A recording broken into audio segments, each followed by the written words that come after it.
After 8 blockbuster films that became one of the highest-grossing series of all time, Harry Potter is one of the most well-crafted worlds that left a lasting impression on viewers. It's the kind of film that makes boys want to ride brooms, flying cars, thestrals.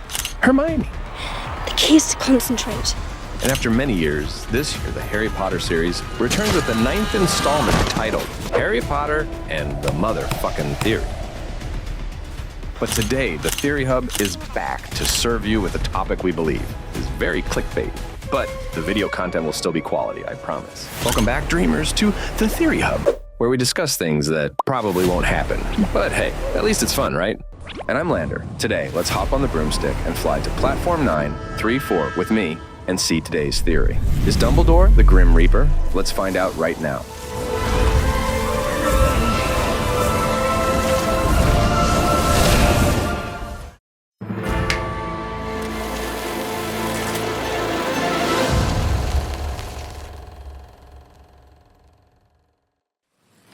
One of the things I love about Harry Potter, besides its super magical world building, is the cleverly embedded little stories within the film.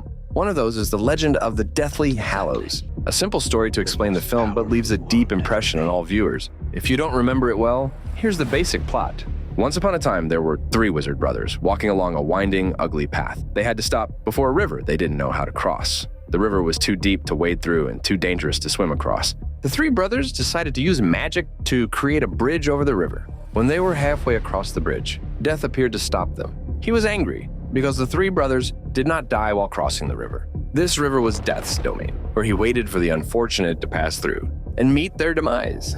Then Death would come and collect their souls. Although he was angry, Death was very cunning. He pretended to congratulate the 3 brothers and said they had done well crossing the river, and then wanted to reward them each with a gift. The eldest brother was a combative and ambitious man. He demanded a wand that could defeat all opponents, a wand that would make its owner invincible, and even master Death. Death didn't like it, but complied. He went to an elder tree and broke off a branch, turning it into the powerful elder wand for the eldest brother. The second brother, who was arrogant, wanted to humiliate Death, so he decided to ask for something that could bring back the dead. Death grew more annoyed, but picked up a stone from the riverbank and imbued it with the power to resurrect the dead. Finally, the youngest brother, who was humble and skeptical of Death, asked for something that would enable him to leave Death and never be followed. So Death cut a piece of his cloak and gave it to the youngest brother. The 3 brothers departed, each taking a different path. The eldest brother roamed the land, challenging all powerful wizards, and won. Although undefeated in battle, he was not immortal. One night, while drunk, he was killed by a wizard who coveted the power of the Elder Wand. Thus, Death claimed his first soul. The second brother, upon returning home, resurrected his deceased wife. When his beloved returned, he was overjoyed. However, the happiness did not last long. His wife, although returned to the mortal world, did not truly belong there. A barrier always separated them, and she was cold and fearful.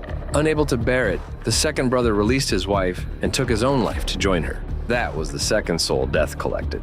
For many years, Death searched for the youngest brother, but with the invisibility cloak still in his possession, Death could never find him.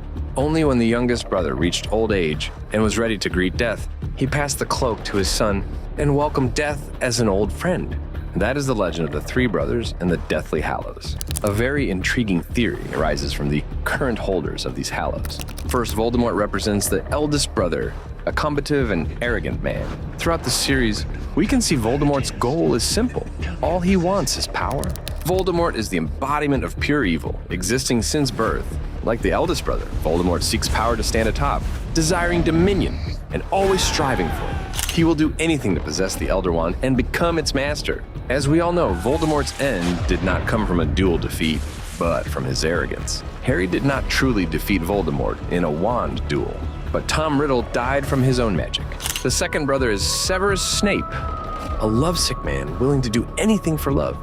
The Resurrection Stone perfectly matches a person like Snape. Throughout his life, Snape had only one driving force, and that was Lily, Harry Potter's mother. Unable to protect the one he loved, Snape devoted all his efforts to protecting her descendant, Harry. Even in death, he only gazed at Harry with his mother's eyes, Lily's eyes. Thus, it can be seen that Snape always longed for the return of his love, like the second brother in the story. Lastly, Harry Potter represents the youngest brother. He inherited the invisibility cloak from his father and survived until the end. So we have the three brothers. Is there a character we haven't discussed yet? Yes, it's Death. The cunning Death. The story, surprisingly, is the gentle Professor Dumbledore. Despite his kind and humble appearance, it is evident that everything that happened throughout the films was orchestrated by Dumbledore. In the scene where Harry meets Dumbledore in the White Room between life and death, we see Harry greet Dumbledore as an old friend, just like how the youngest brother greeted Death. Moreover, Dumbledore is the only one who possessed all three Deathly Hallows simultaneously. The other characters received the Hallows from him in various ways. Voldemort took the Elder Wand from Dumbledore's tomb after his death. Harry received the Invisibility Cloak through an anonymous package sent by Dumbledore. From this, we can see a character built on two facets. One is the kind and lovable professor, the other a cunning, calculating Death. In general, the stories in Harry Potter are always interlinked, creating fascinating theories. And that is our entire theory on, is Dumbledore the Grim Reaper? If you like this theory, please leave a number 1. If it doesn't seem reasonable to you, feel free to comment below so we can discuss it further.